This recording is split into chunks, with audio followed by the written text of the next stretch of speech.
Hey, what's going on, guys? Welcome back to the channel. You know what time it is? It is tournament time, so we are currently on round 2, part 8.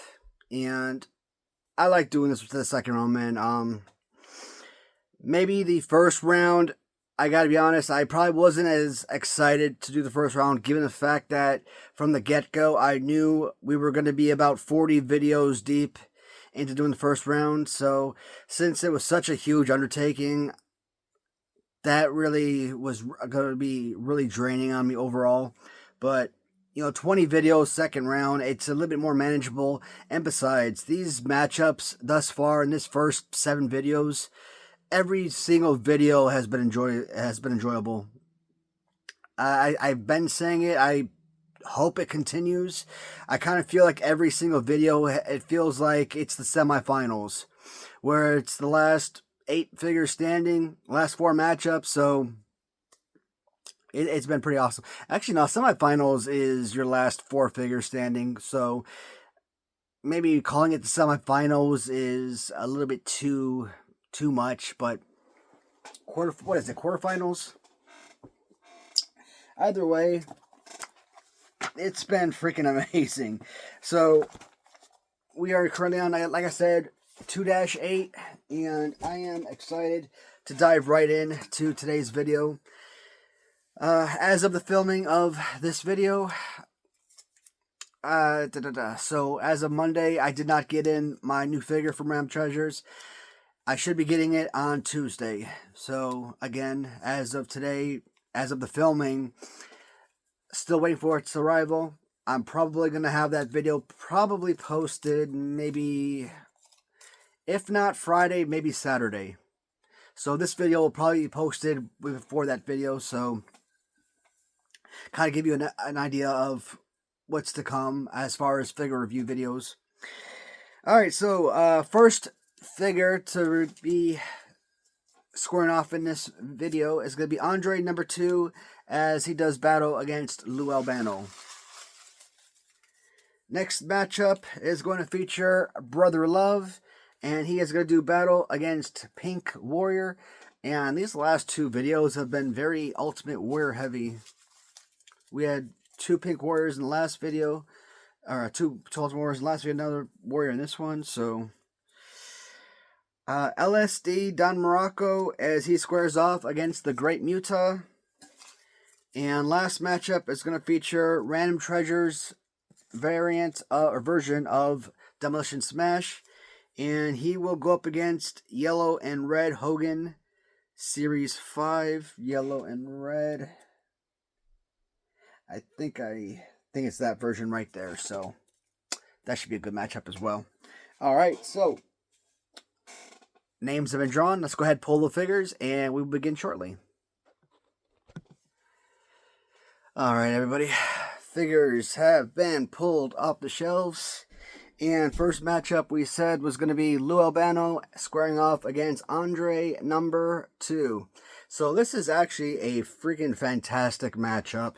And even though it may not be considered the highlight of this video, this right here, I don't care if you are a 4-year-old child, a 14-year-old teenager, or if you're a 40-year-old man. This right here is an incredible match. And I'm talking about, like, if you just want to sit down, man, goof off, and have yourself a fun wrestling match, these are 2 fantastic figures. Andre the Giant, I got it. Most people, they are not a huge fan of Andre Series 1. And the biggest flaw or biggest drawback to that figure, and it's not even the fact that he's got the big long afro in Series 1. The biggest drawback to the Series 1 that a lot of fans don't like is the overextension of the forehead. And I don't want to say horse face, but like his face overall is like excessively long, right? Not wide, but it's like long. So yeah, I guess horse face would kind of be a good descriptor of sorts. So that's why the Series 2 figure really does get all the love. Now, obviously, once you get to the Series 6 Andre with a black strap, yeah, it's going to get most of the appreciation because that's what a lot of folks remember with Andre the Giant is in that black strap. I mean, that is really synonymous with a lot of us. That's how I best remember him. Also, the black strap also gives him that added bonus because it's added graphics. You throw in the value. Now, back in 1989, are you looking at a $17 Andre the Giant LJN figure or Grand Toys figure compared to something you may have paid like $7 for in 1985? Yeah, it was a little bit more expensive, but value-wise, you're not looking at like a $50 figure or $75 Series 2 compared to a, let's say, $500 Series 6 loose figure, right? So, but I still gravitate towards the Series 1 because I like the fact that the Series 1 Andre, his arms are extended just a shade further out, so.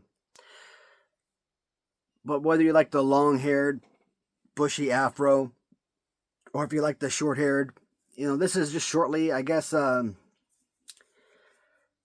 again, during the infamous haircut, I don't think I was even born yet, so from what I hear about the haircut scene with Bobby Heenan and, shoot, who was it? It was a Big John Studd? I mean, I gotta look that stuff up. I mean, I really don't remember. Again, I'm like a third party hearing this from like other commentators, other sports channels, and people that have talked about the infamous scene, haircutting scene.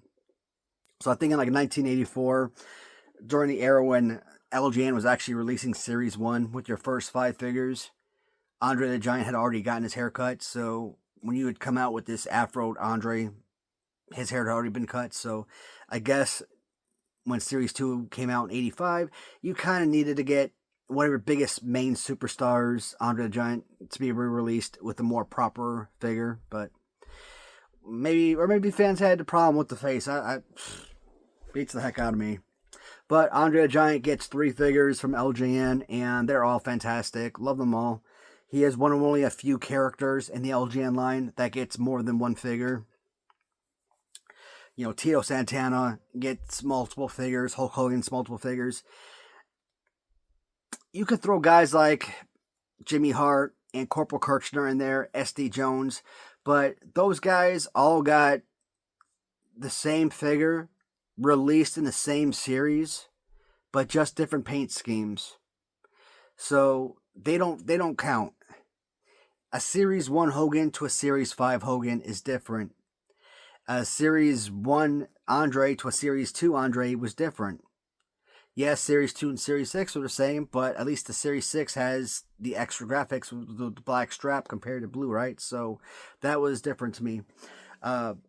Purple Tito to white Tito. So that is different. But then again, you could say the same thing about, red SD to yellow SD, right? But again, you're looking at series releases. SD Jones was Series 3.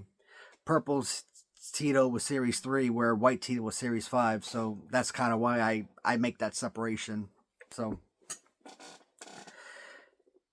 and one of the best grips of any figure.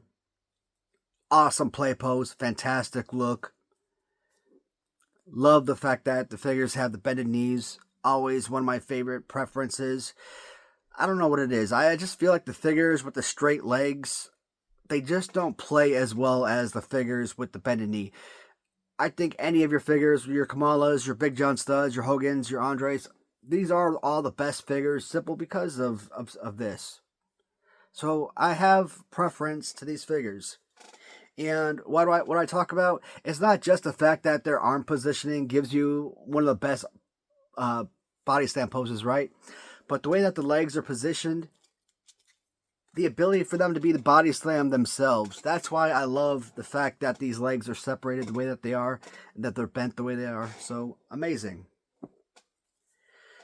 Well, Andre the Giant in general is a top 3 all-time best LJN figure, right?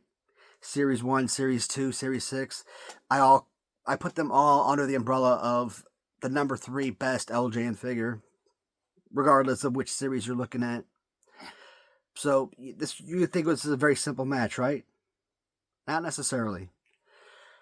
even though you don't necessarily look at Lou Albano as necessarily maybe a top notch, top 10, top 20 action figure per se, this is a fantastic piece. There are some pieces or some things you look at that you don't really like. For example, the fingers. If this was simply closed hand, it would be perfectly fine. If it was more than just a one-armed playable figure, I mean, yeah, he has a good DDT pose here, so that's serviceable.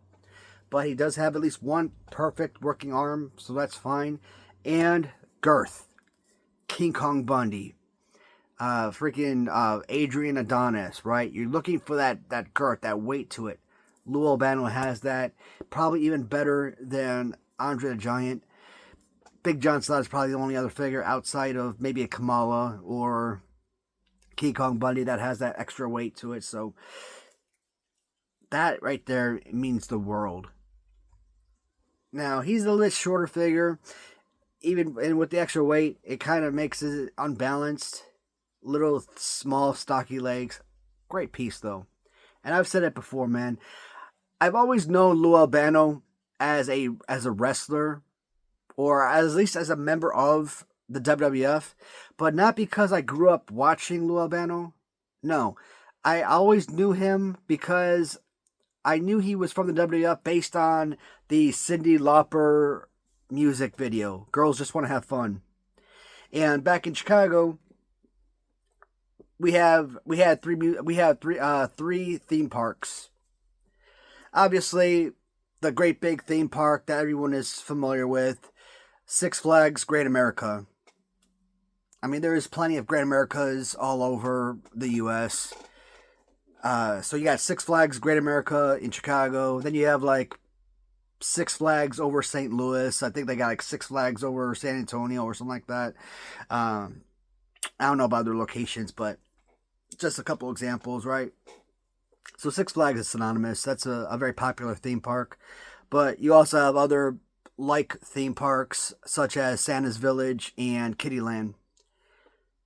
They're all super extremely large theme parks. They're not carnivals. They're large scale theme parks, right? With roller coasters and everything that you would expect at a theme park. Now, Kittyland, I kind of look at those theme parks as kind of like age brackets.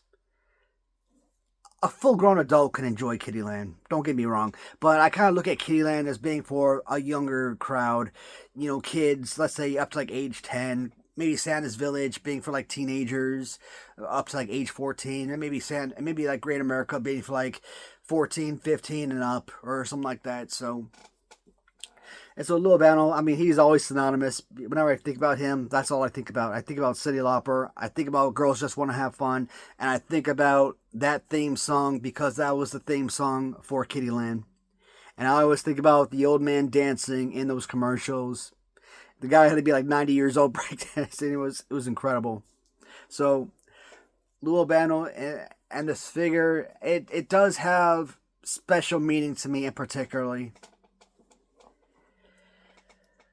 Andre the Giant is going to win this matchup, but don't get me wrong, if this was not the matchup, kind of looking at these figures that are on the floor, I would think that Lou Albano probably could have won half the matchups at least if he had gone up against other competitors in this video.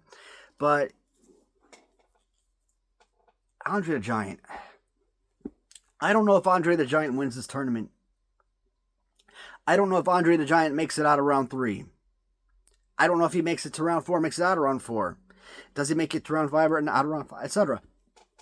But what I can say is it's a spectacular figure. Easily one of LJN's top 3 greatest action figures ever. And if he wasn't going up against Lou Albano, Albano could have potentially moved on to round 3. So it's disappointing that you lose a great figure. Next matchup. So we said Andre versus Lou Albano. And then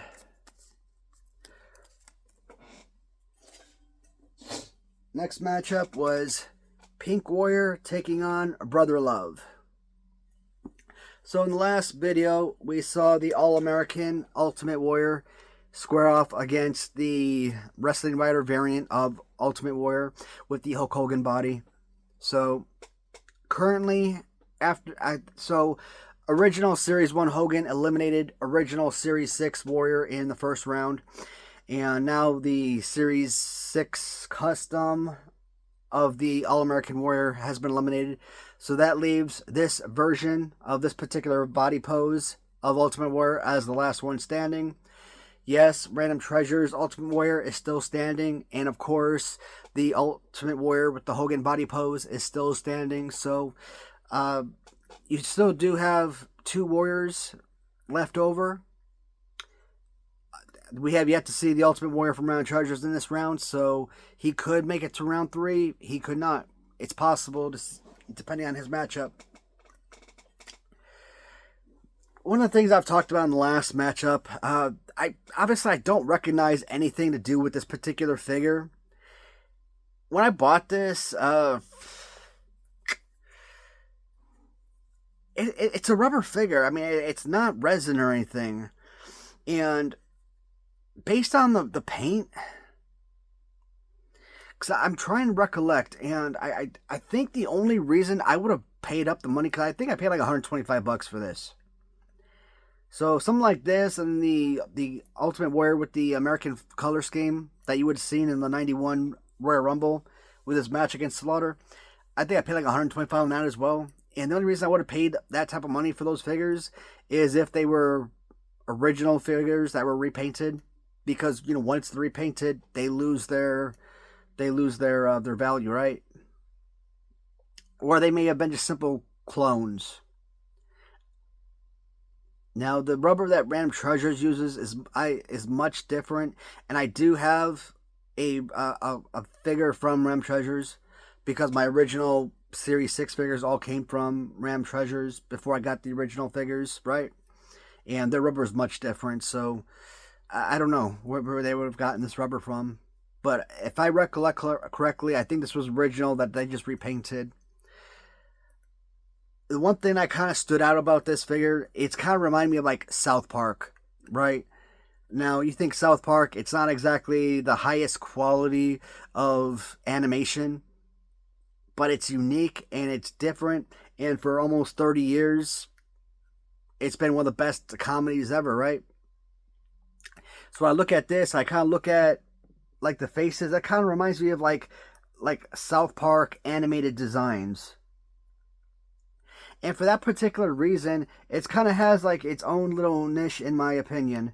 And it makes it sort of flawless.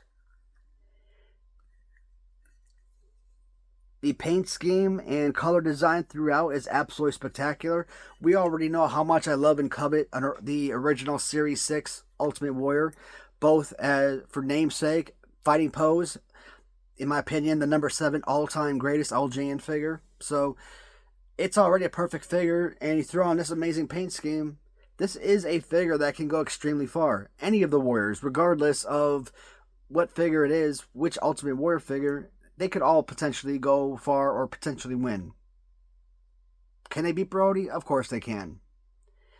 Don't let past tournaments fool anybody. They could have any one of these figures could have won in the past. And because things change on a dime, they could change. They could have won this time around. Problem is, I've said it before, I think Brother Love is one of those figures from Random Treasures that I have coveted for such a long period of time. For as long as I've had this figure, I've always said that Brother Love was probably a top 10 Random Treasures figure for me. He's basically a Jim Brunzell figure, which is in of itself a great figure. The one thing I appreciate with this figure, and I think that Random Treasures would have done so much better. Think Bob Backlund. And I've made this argument in the past. The rubber for Bob Backlund was absolutely horrendous. I think, I could be wrong, I think that this might be very similar rubber to that with Bob Backlund. Maybe. Or maybe it's a little bit better, I don't know. But when I touch this, it kind of feels, because it's pants and stuff, because it's clothing, it obviously it adds more to the figure. But if I'm right, and this is the same type of rubber that they use for Bob Backlund, this could have been an absolutely horrid figure. But I have loved this figure since its inception. Even if it had bad rubber, well, how could I value it so much? If you take that Bob Backlund figure from Ram Treasures and you think, okay, we are not giving you Bob Backlund the wrestler. We are giving you Bob Backlund the manager. Throw Bob Backlund in a nice suit, in his managerial suit, something similar, right? You know, custom, that ugly grayish brown, I don't know what you call it, suit. Throw some actual clothing on that, basically covering up the skin. Because the skin of the rubber is the flesh tone it's not good, right? So I think that Bob Backlund figure, especially with the B. Brian Blair pose, would have been insanely good. But it's just because the pose doesn't work for that particular figure, not like it does with the B. Brian Blair. The skin tone, the hair, the bad rubber, it just makes it a bad figure. But Brother Love, with the clothing accessories, right? For Bruce Pritchard, this is insanely good. There have been so many new figures that have been added to the Ram Treasures collection that I don't know if Brother Love is necessarily a top 10 figure anymore. Once upon a time, I think he was like a number 4 or number 5 best figure. I think that was like when they were like 30 figures. I mean, don't get it twisted. If he's like number 15 or number 18, number 20 now, it doesn't mean he's gone down or I value him any less. It just means that there's an absolute ton of fantastic figures. It's as simple as that. And I've seen customs, and a lot of the customs, I've tried to buy them in the past before this figure ever came out, and they were what they were.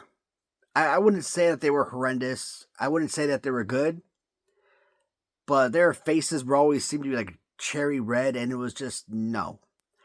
But Ram Treasures got the perfect amount of pink in the face, and I'm like, yes. The face alone did it for me, where I'm like, you got me sold already. And of course, with Bruce Pritchard, you know, obviously, Brother Love was supposed to be one of those guys that was supposed to come out with Grand Toys in the 1989 release of LJNs or Grand Toys Series 6. And like Bad News Brown and the Bushwhackers, Barbarian, it just didn't happen. So you got Grand Toys had this great big bundle of figures from LJN that they couldn't do anything with, so they start packaging me in on Blackcard, and they start making these random tag teams, like putting Adrian Adonis with like Corporal Kirchner and putting them in these little box sets, for example, and whatnot. But so it would have been nice to kind of get those figures way back when. But shoot, I look at it this way. Imagine it for the kids back then. That would have been nice. For me as a fan today, who didn't grow up with these figures, try to collect them. My God, imagine trying to get the Bushwhackers on 2-pack. Probably having to pay like $5,000 for those on 2-pack, or having to try to buy them on an individual card, and probably having to shell out like $2,000 a piece. Or Bad News Brown, $2,000 a piece. You know, Smash on single card, $1,500 to $3,000 a piece. No, so from a financial standpoint, I'm kind of glad. So I'm kind of selfish in that respect. Oh, this is such a good piece, guys. But I am going to go with the Ultimate Warrior, man. I have to. The Ultimate Warrior just means so much more to me. But this should have been a round 4 figure. He just ran into it, an absolute beast. Next matchup, I believe, was Muta. Yes. So, from Mark Hackenberg, we see the LSD Don Morocco as he squares off against Wrestling Writers Great Muta. So, Great Muta at one point, I did say was probably one of my favorite face paints. I mean, he's basically a Ricky Steamboat figure, right? Kind of alter the hands, but you still got that claw in there. I really don't know a whole lot about Great Muta. Obviously, Japanese wrestler, sensational wrestler in Japan, New Japan Pro Wrestling, obviously. I think he made appearances in WCW, WWF. I don't know if he wrestled in WWF. Maybe. Shoot. I want to say yes, but I honestly, I have no freaking idea. But still, I honestly don't have a lot to say about Great Muta because I really don't know a lot about Great Muta. I've never watched him wrestle. I know he was in WCW. Obviously, he's a Japanese guy, Japanese wrestler, so that's something. But for something like this, we're only basically going to be discussing the actual figure. Now, this is a resin piece. Now, I've said it before, a resin figure can definitely win this tournament, but I do have value of rubber over resin, so it does hurt. So if it comes down to a 10 out of 10 and you're facing off against another 10 out of 10 and that second 10 out of 10 is rubber, yes, that is gonna, help it on a 1-to-1 battle. So Don Morocco. When we think about all of the pieces that I've gotten from Mark Hackenberg, and I think about his one-of-a-kind Vince McMahon, and his young Harley Race, his nickel and dime, which has probably got to be my favorite piece of the collection, or at least the favorite piece that I've got from him. What else could I throw in there that's like really speaks to me? Billy Jack Haynes, it's an alternate color scheme. I mean, obviously, you guys know that with the Hillbilly Gym, I like the fact that it's kind of gives you the alternate color scheme that you saw in the back of the box. So that obviously speaks to me. But there is something very special about what I classify as the LSD Don Morocco. I keep telling myself every time I look at this figure that I'm going to take it upstairs and kind of like sit there and just stare at it and see if it really screws with my brain at all. But I haven't done so. But this is just freaking an absolute killer piece. And I really don't even like the Don Morocco figure as much as I thought I would initially. Initially, obviously, when I started my first tournament, it was just about kind of getting a feel for the figures and wrestling those figures that I had doubles of so I could talk about grip and playability. And I never had a second Don Morocco, so obviously I never wanted to touch my initial figures. When I got the second figure in, or spare, I'm like, well, this doesn't play at all. I'm like, it's terrible. So Don Morocco really doesn't mean anything to me, and he's not a character. When I went through the list of figures on the shelves, I'm like, I thought maybe half of the characters from LJN I didn't know anything about growing up.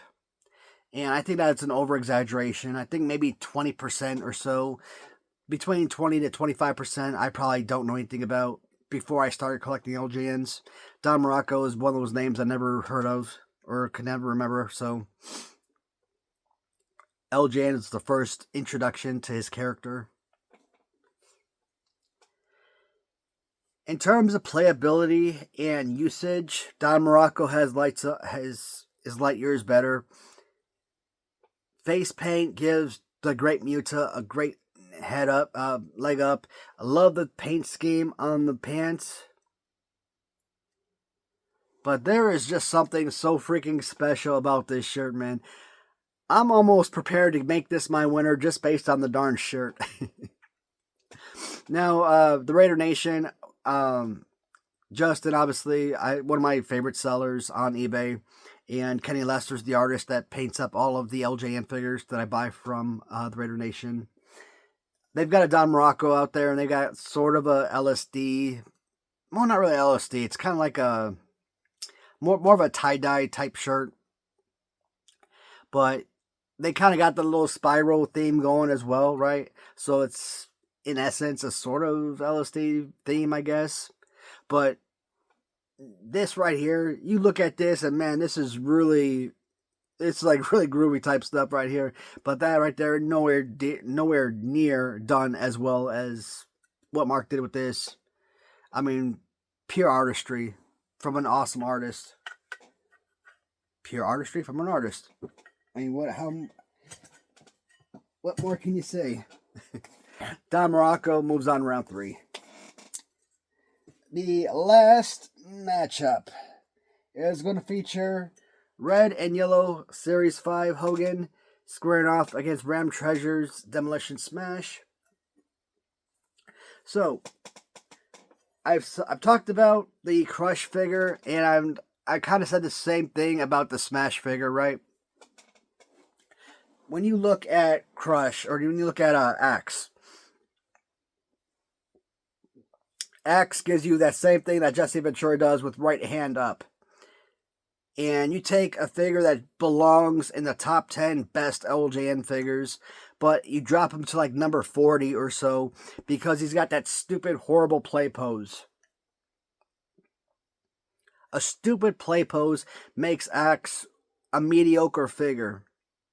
And he should be one of the top figures. So when Ram Treasures came out with Smash, they do what a lot of these what happens with a lot of tag teams, and they mirror the figure, and you give them the left hand up with the Jesse Ventura pose. I'm like, ah. And then you got to think about it. Tag teams, it's kind of a toss-up. In essence, maybe it'd be nice to have them have the same pose, either from the same side or from alternate sides, kind of imitating the fact that they are tag team partners after all. Or you'd want to see something completely different. But then when Crush came out, right, you could have done one of 3 things. 1, you could have given him the Axe pose. Well, technically one of 4 things. 2, you could have given him the Smash pose. 3, you could have given him both poses. Or 4, you could have done what they did and they gave him a completely different pose, right?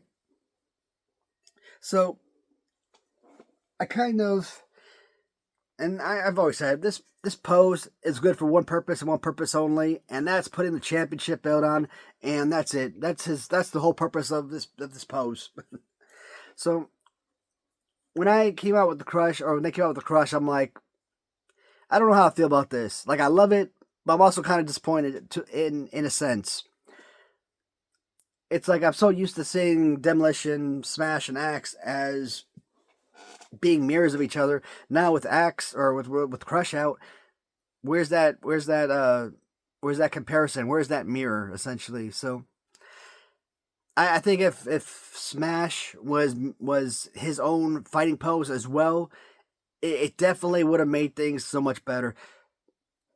What they did here with Smash with the face paint, it shows the pure artistry of Net and her skill set. This is an incredible piece. One of the other things I've had, I don't want to say negative, but this was obviously an earlier figure, so the rubber on Demolition is actually very poor as well. It's not as poor as, let's say, Bob Backlund, I don't think.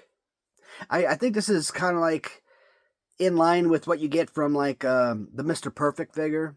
So, not the best rubber in the world, but I think it holds up. And I think also because this figure is more thicker than Bob Backlund, maybe it is the same rubber, but because it's thicker, obviously that makes the rubber stronger due to that thickness. But So the skin tone is obviously different. That obviously affects it.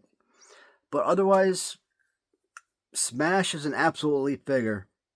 Absolutely. I even with all the additional great figures, I still say Smash is among Ram Treasure's top 10 best figures. Once upon a time, I probably put him number 5, I would say. And when they were at like 30 figures. Now they're probably up to like 65, closing in on 70, and I probably still say they're top 10. So I still have a very high affection for Smash, and the fact that Demolition as a tag team are not WWF or WWE Hall of Famers is an absolute crime. What the heck? Vince McMahon won at the Road Warriors. He created Demolition. And multiple time tag team champions, faces and heels, they performed to perfection. 1989, Axe and Smash, first 2 men in the Royal Rumble. And you know what? Even as tag team partners, they still went at each other like friggin' dogs, man. They friggin' whooped each other's butt. And that was freaking awesome to see that. So, the whole every man for himself really held up true. These guys are absolutely amazing. Who was his name? Barry Darso. So he would later on go on to become Repo Man. I don't know why Repo Man got such a bad rap. I mean, I liked Repo Man growing up. I like his action figure from Hasbro. I mean, he's a jumper, but I mean, the figure is still great. And a lot of jumpers get a lot of heat, but I mean, I don't mind the figure. I think it's a fine figure. So, I mean, he's had multiple fantastic figures. So, Smash, and he squares off against Hogan. So many Hogan Series 5 in this competition. Any one of them could go 4 or 5 rounds, I would say. And this has got to be one of my favorite Series 5 pieces. I mean, I could technically say that about pretty much any of the Series 5 Hogans. But the reason I like this one so much is because when you look at the paint job, like whoever painted this made it extra, extra shiny, right? Like the yellow and red paint is just shooting right out at you. Like think about a brand new paint job on a brand new Corvette or something. About how that paint is beautifully well done, right? This is a freaking fantastic piece.